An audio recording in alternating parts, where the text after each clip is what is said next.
This knife is designed especially for the special forces of Lithuania, and it might be one of the best tactical knives that we've seen right off the bat. This is the TRC M1 XT Elmax steel, one of our favorite steels, but it has something very strange.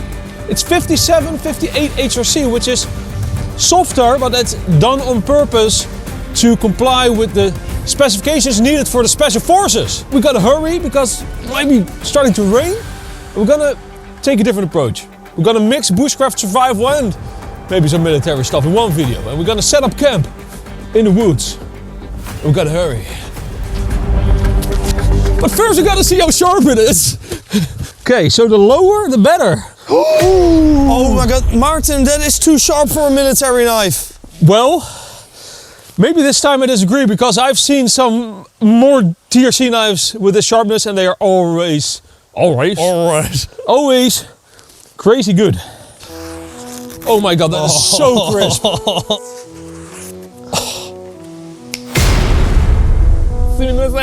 Martin, I have to interrupt you for a short moment. What do you have? Because it was your birthday not long ago. Really? Let's put that on camera because I've got a little birthday present for you. What? I have. Oh my god, I was not expecting this. It looks like I'm proposing to you. So my brother went to Japan. Yeah.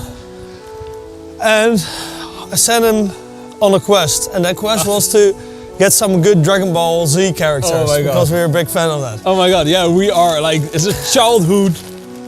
That was like the funnest thing in our childhood. And this is the character. Oh my god, we got for you. Oh man. It's Grandpa Go. Like, show the camera. The people are going to find this so childish. Yeah. But you gotta know that Grandpa Gohan, he is from Dragon Ball, like the OG Dragon Ball. Don't think you see him a lot of Dragon Ball Z, but my god, what a legend. Oh man, thank you. Now let's continue this survival video! So it's getting dark fast, so we gotta hurry up a little bit. But the camp that I'm setting up is actually the camp that I actually sleep in a lot. It's very minimalistic, but I promise you, this is the best way to sleep in the forest. It's easy, light, fits in my backpack, and it's complete. So after all this traveling through the forest, Martin looks like a perfect spot.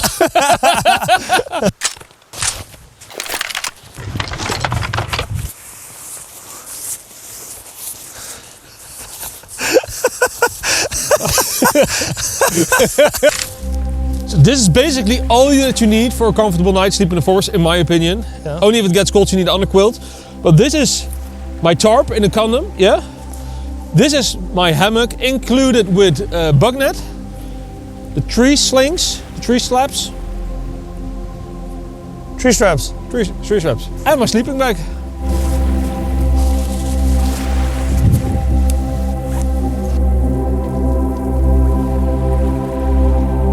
Martin, I just realized how low the sun was hanging. And we just realized that we have like maybe an hour of light left. It was raining too hard all day.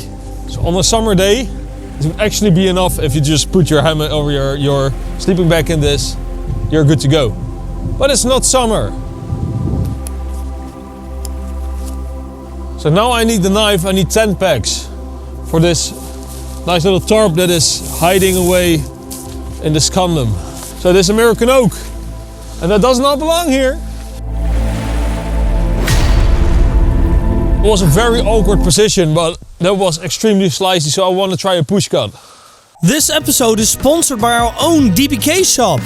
We have our own online store where we only sell items we believe in or have created ourselves. Strops, knives, sharpening products, knife care and all that good stuff. We're trying to build a nice catalog of items but only add something when it's worth it. Buy it now at our dbkshop.com. We sadly cannot ship to the US for 1 month because of Trump's tariffs. It's going to be too expensive for everybody. So more on that in next week's episode. Oh, Yeah. that seems masterful. It's a really slicey knife. Wow. Yeah. You know what? And normally you don't have that with military knives. This is by far the sliciest military knife we've tried so far.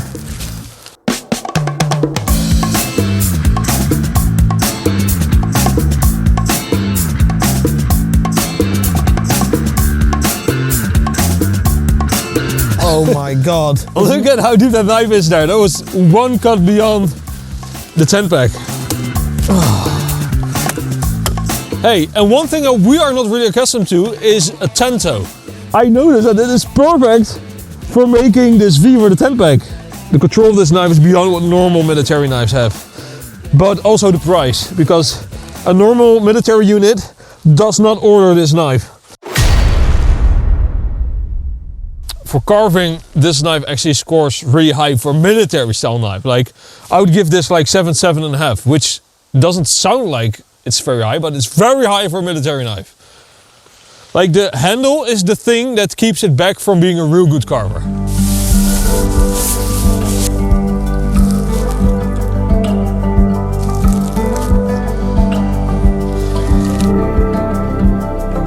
So I'm gonna choose to keep it open to make a fire a little bit below the tarp for some extra warmth. This would be where you sleep. Done. Let's make a fire, Martin. Yeah. So we are bushcrafters, so we need to make this from wet stuff in the forest. Really nice. It's been raining really, really hard the last 24 hours, so everything is soaked to the bone. Well, we're gonna make a fire, and I found a perfect spot to find some dry tinder. Found it. So these twigs, you can hear them snap. And that is because they are so dry, and this makes for the perfect first few twigs that you put on your feather stick or your fat wood, whatever. And in this case, we're gonna use some fat wood.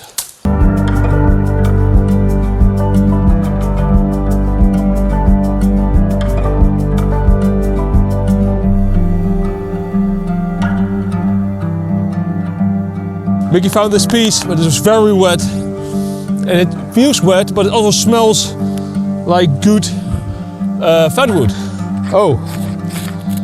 Oh. Okay. The power of fat wood.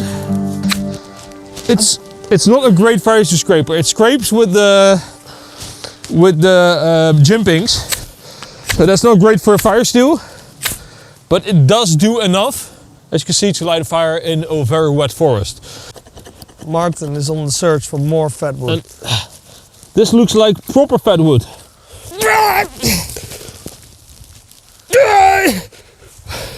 Look at this. This is some proper fat wood.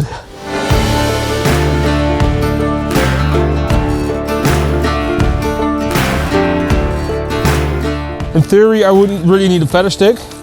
Just doing it to see how it does on this not dried wood, and just to be sure. TRC somehow always kind of feather sticks the best for a V-edge. Like the best what I can expect from a V-edge.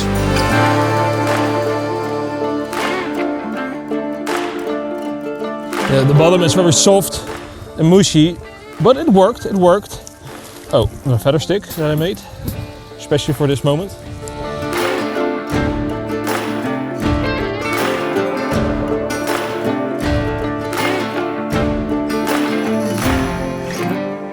So from this point, you can build that fire as large as you want.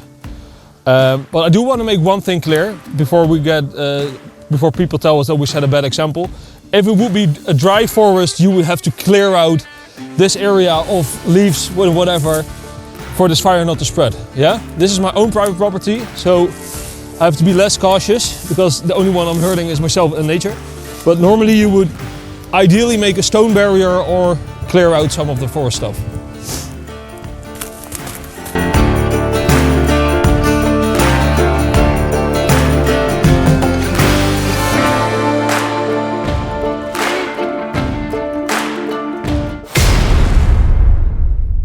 Edge retention, toughness, how does that stack up with 57 HRC? Let's find out. First, I want to see how sharp it still is after these tests.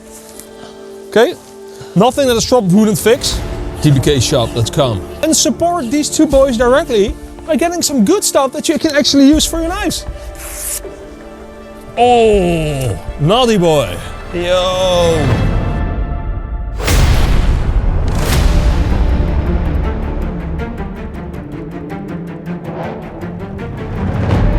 Martin, this is not a piece that you're supposed to baton with, not even with an axe. This is not even a piece that's supposed to exist. But do you think the special forces will go easy on this knife? No, sir! No, sirs! God! Hey! Is it happening? It is happening. Pry it open! Woo! Stop. Okay, I wanted to make a slow-mo from that.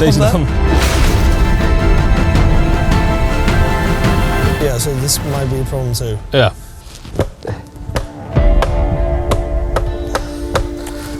Oh, this is so ridiculous. No one would do this with a knife, and no one should do this with a knife.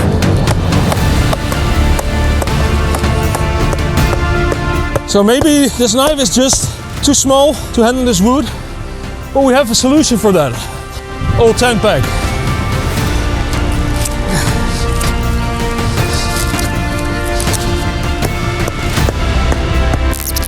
Hey, hey! Yeah.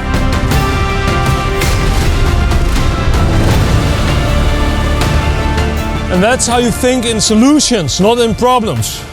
Oh man, drop the mic. Oh my God. So without prying, the tip has nothing from stabbing the pen, which we did actually pretty hard. Okay, the tip is gone. but look, you see that it's only like a very small part, which is absolutely not a negative for this knife, because it only like a millimeter broke off.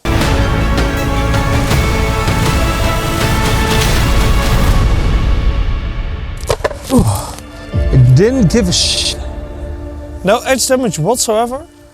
Wait, I don't think this will be possible, but just to be sure, a little bit of stropping. It went through a pen. Yeah, okay, it's it has not edge perfect. damage. It has edge damage, but It should have had edge damage. But holy shit, Mikkie. But I mean, there is no visible... Yeah, there are some slight maybe rolls or whatever. Very slightly. But it's still sharp, it's still usable. I went through a bloody pen. go through a piece of bone.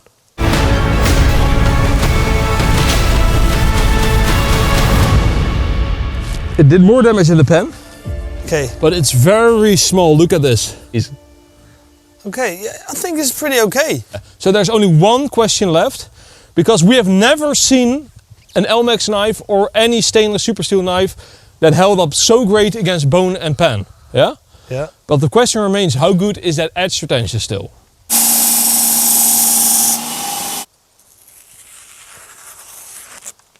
Eén, twee, drie. So 3, we are at the level of CPM 3V. You see that? Wow. Perfect. Wow, okay. 4, 5. 5. Still easy. It is starting to dull. 7, I'm going to 8. Oh my God. 8 is the limit for steel cutting paper. 9, 10. So I think 10 is the limit, but that is absolutely blowing away all my expectations. All my expectations.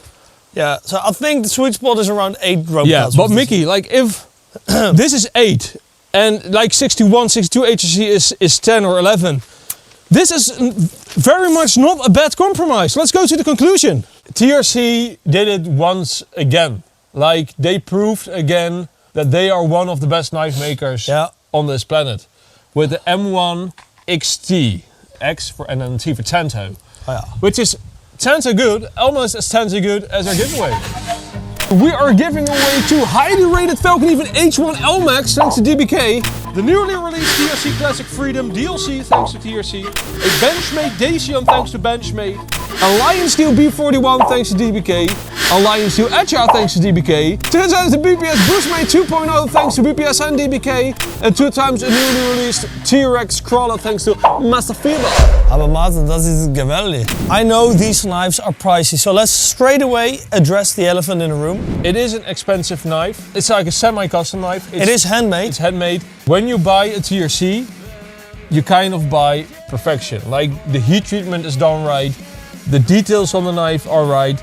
You saw it in our video, it's indestructible. With that price, you buy the guarantee of getting a very good knife. If you do every step perfectly, that extra 10% makes so much more difference in terms of price, but it is really worth it because with every TRC you just receive a perfect build, perfect finish, and a perfect result. Yeah. And that consistency is also something that you pay a little more for. So I do think it is too expensive, and I'd like to see knives of this quality be like $300 instead of $400. Yeah. But it isn't the. It's not happening. It isn't the way the world works at the moment, and everything is expensive. So that is why this knife is also expensive. Let me tell you, it is good. And if I was a soldier, Mikkie, and I would have this knife, I would be so happy. I don't think we have tested better military knives at all than this. I can't believe that this Elmax at this hardness performed so well. That was what I was really curious about. Like 57, 58 TRC. I thought that was. You would think, that sucks. I also read articles that Elmax at that hardness is not going to be stable and good. Yeah. And this Elmax was very stable and very good. The reason that we often name our titles the best and then X knife is because we often get a new best. Yeah. And I like that. And this is a new best military knife because it just is. And yeah, we have to use good titles because that's how media works nowadays. Yeah, but we are disgusted by it ourselves as well. If you leave price outside of the consideration, I would say that the only negative point of this knife is the looks, because I don't like that. But it says it's not my taste. It's not my taste. And it's a military style It knife. does look tactical, yeah. Exactly. Testicle. It didn't look really. It looks amazingly testicle, Martin. This video was sponsored by ourselves. Please check out our webshop because it helps support the channel as well, and you get something very nice in return. 50% of you are not subscribed. Hit that subscribe button because it helps this little community grow. Okay.